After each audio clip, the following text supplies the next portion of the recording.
Welcome back to Transform Your Mind to Transform Your Life, the podcast. You're listening to 5-Minute Fridays with Coach Myrna.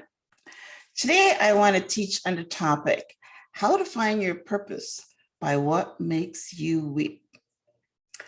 You know, I've heard it says before lots of times that when you're watching a movie or anything, whatever makes you weep, or reading a book or something, is that's telling you something, because the only way that you would weep is if you're empathize and if it's touching you in some way. So I've always paid attention to what made me weep in movies or reading a book or watching something on television. And I know that I'm very empathic because of that, because I weep often. But today we're talking about what makes you weep as far as an indication of your purpose. Yeah. So one way to find your purpose is what makes you weep or what makes you angry. Because this is your heart responding to what's on the outside, and it's linking to something on the inside. For example, do you weep when you hear a child has been abused? Or do you weep when you hear, you see those commercials about those dogs that are left outside with no water in the sunshine and they're starving or they're abused or something?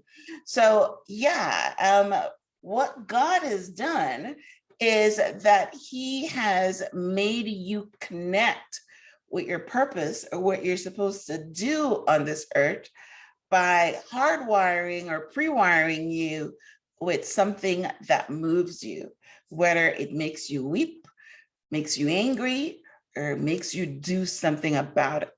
All right. So I want to use as my foundational story. It's a very great story in the Bible that showcases or highlights what I'm talking about, right? And that is the Bible story of Nehemiah. So Nehemiah was having this great conversation with his brother, and he asked him a simple question. How are the Jews finding being back home after being in captivity? Maybe he expected to hear, oh, they're jubilant. You know, they had all these hundreds of years of slavery, and now they're back home, so they're happy. But instead, this is how his brother answered. His brother replied, not good.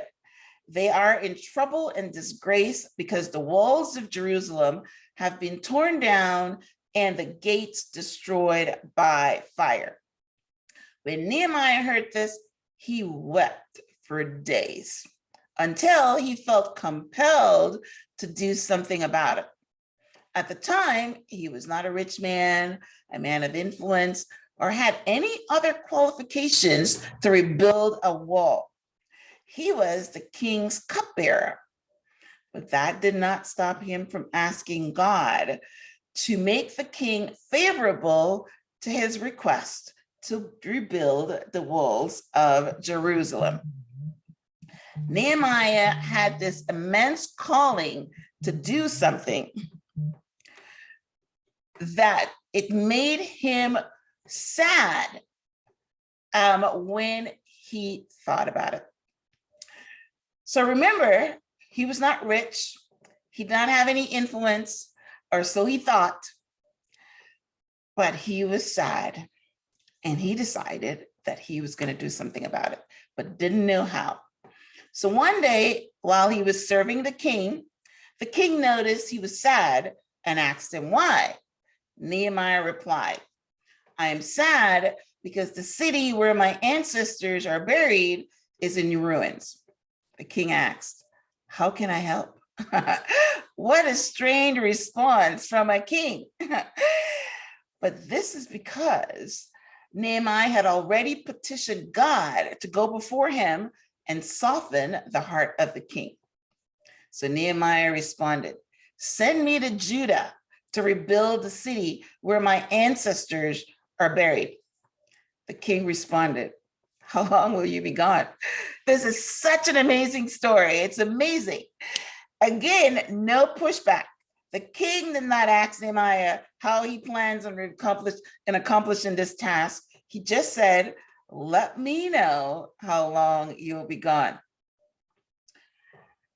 How many of you felt angry or sad or things happening around you, but you didn't do anything about it because you felt that you are a nobody without any money or influence? I have heard lots of present day Nehemiah stories of men and women tackling issues and building a movement. And the one that comes to mind right now is Stacey Abrams in Georgia. Stacey did not win her groundbreaking 2018 campaign for governor, but she did not quit. She got right back to work because she understood that she didn't need a title of governor to make a difference in the lives of Georgia. And she has been making a difference. And I'm sure that when the time comes around again as governor, people will right the wrong that they did to her, and she will be governor. But all right, so let's get back to our story and unpack the Nehemiah story some more.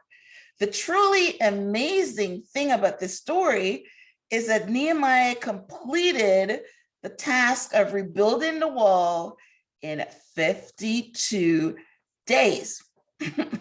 He organized what the enemy called poor, feeble Jews to work together.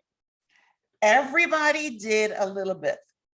I think the present day word for this will be grassroots organizing or boots on the streets. But Nehemiah did it back then without technology. No telephones, no internet.